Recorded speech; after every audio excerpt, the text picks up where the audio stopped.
Nanalo ang San Miguel Beer kagabi kontra dito sa Barangay Ginebra.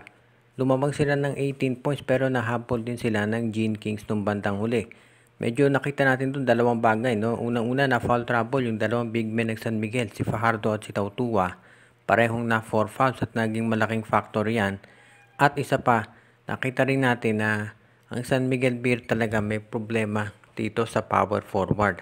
Ang nagpapalitan sa center talaga si Fajardo at si Tautua. Napansin nyo dito sa game na to, ito si Vic Manuel halos hindi na ginagamit. Walang injury ito si Vic Manuel, nakarecover na yan pero hindi ginamit dahil hindi siya effective. Ang ginagamit, napipilitan ng San Miguel Beer na gamiting kapalit ni Rodney Brondial sa power forward, ito si Don Trollano. Ang problema, undersized ito si Trollano. Nakita ninyo, napipilitan siyang gwardiyan yung mas malalaking players katulad ni Japet Aguilar dahil walang ibang power forward ang San Miguel Beer. Mukhang ito'y senyalis na talaga na kinakailangan ng San Miguel Beer na i-trade na ito si Vic Manuel dahil hindi naman nila nagagamit.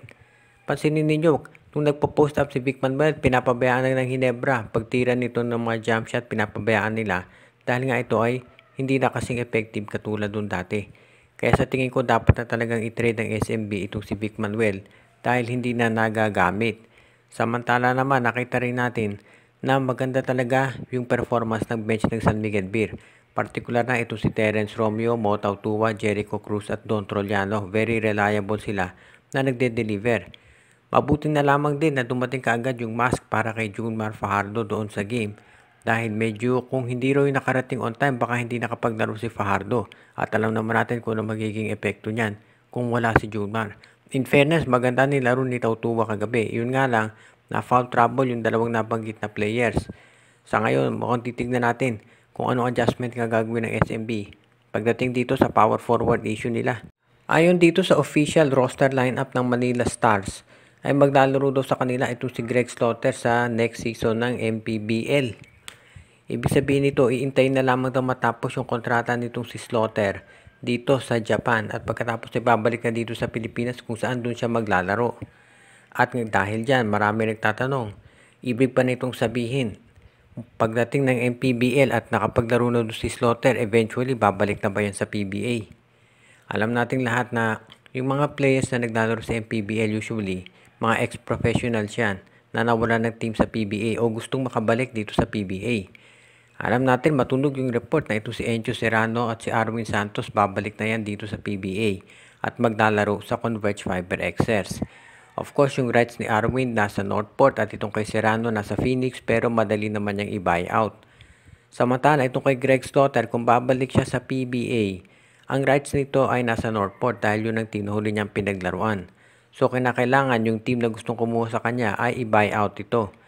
Ngayon, kung sakasakali, ito naman kaya si Greg Slaughter ay gugustuhin na bumalik dito sa Barangay Ginebra pagkatapos siyang i-trade para kay Christian Stan Hardinger. Alam natin mahabang panahon na hindi naglaro ito si Slaughter dahil nga hindi daw nagustuhan yung balitang iti-trade siya.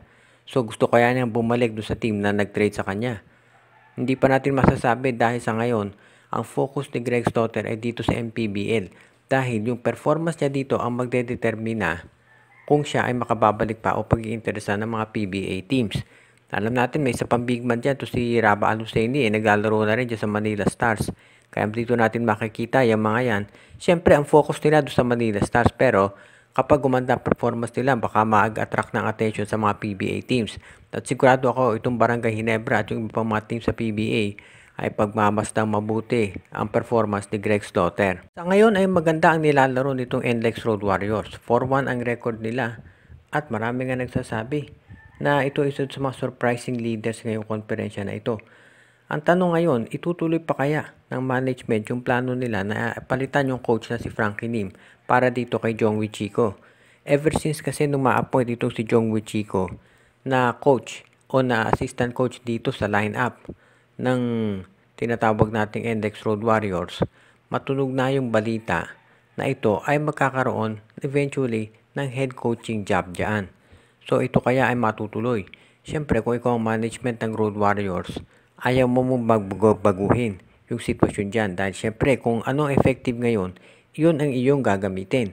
So tignan natin kung ito itutuloy nga ng Road Warriors. Ang importante kasi sa management of course ay masiguro na tuloy-tuloy yung performance nila. Dahil kapag gumanda performance ng Road Warriors, syempre, importante yan para sa MVP group dahil gusto nila makabawi pagkatapos ng hindi nila magandang performance noong huling conference. Samantala naman, itong si Jongwoo Chico, tatandaan natin siya naging coach ng Road Warriors noong huling game nila dahil na-injure si Frankie Lim. Tignan natin kung gaano katagal pa bago makarecover si Coach Frankie sa kanyang injury. Pero kung sunod-sunod ang panalo nito si Jongwoo Chico, baka man natin maging permanent na siya dyan.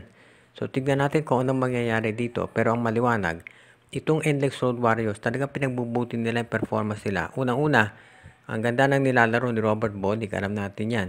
At dahil dito, itong si Bolick, lalong nagiging matindi ang gustong pagkuha dyan nitong tinatawag natin na TNT Tropang Giga. Obviously, nangangailangan ng TNT ng additional scorer dahil nakita natin tinambakan sila ng Northport Batangpier. So, tignan natin kung gaano katagal dyan si Bolick bago ito eventually ay kunin na ng TNT Tropang Giga. Tinambakan kahapon ng Northport Batangpier itong TNT Tropa. First quarter pa lang tambak na at hindi na nakahabol. Umahigit 30 umabot yung lamang. Nakita natin ang daming naging scoring options dito sa Northport.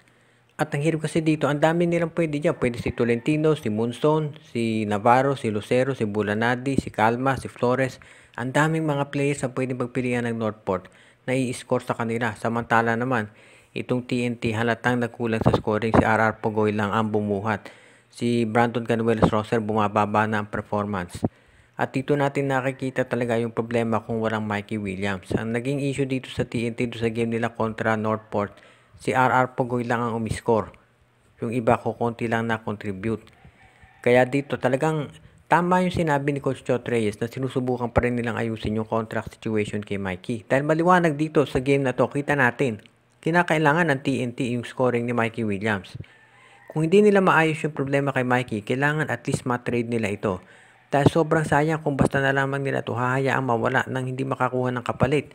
Katulad nung nangyari dito sa kay Ray Parks. Pinabayaan nilang umalis walang kapalit at itong si Kiefer Avena sa Index, ganun din ang nangyari. So sa ngayon, itong TNT, either kailangan matrade na nila ito si Mikey Williams sa SMC o sa pamangkupunan o di kaya naman kunin nila ito si Reynan Batak or si Robert Bolick. Dahil obviously, scorer ang kinakailangan ng TNT Tropa dito. Hindi po pwede na ganito na naman ang maging performance nila na malaglag pagkatapos ang ganda na yung performance nila dati. Kaya sa ngayon, magkakaroon ng pressure dito kay Chot Reyes para mag-deliver, gumawa ng trade. Dahil hindi pwede na malaglag na naman ang maaga itong TNT Tropang Giga. Yes, alam natin na nandiyan na si Roser. At lalong may pressure ngayon dahil binigay na nga sa kanila yung big man na kanilang hinahanap. Pero natampakan pa rin sila nitong Northport. Out kay Joseph Pineda, Donel Santiago, kay Judy, Edwina, Shaina, Carl Jaira at Jonah Villarosa. Pati na rin kay Edwin Carmona Jr., Ronald Barbosidad, RG Bueno at Dalina Family, Jonald Malyari, Alexis De Terala, Kuya Mike TV, kay Eduardo Monsales, Luis Alon, John Mark Cantos, John Ray Marquisuela, Jonald Malyari, Michael D, Katsakino Dukusin, Romeo Conchada, Joshua Giray, Espeo at Rosales Family, Enju, JJ Sibum, si Junjun, Angie, Patpat at P-Boy Matas, Ireneo Salangsang, OG, Len, Gio at Gia Santillana at Tagle Family, Dionisio Mercado, Rico Olarte, Reden, Elena, Laila at Bonbon Lansang at ang iba pa nating mga taga-subaybay.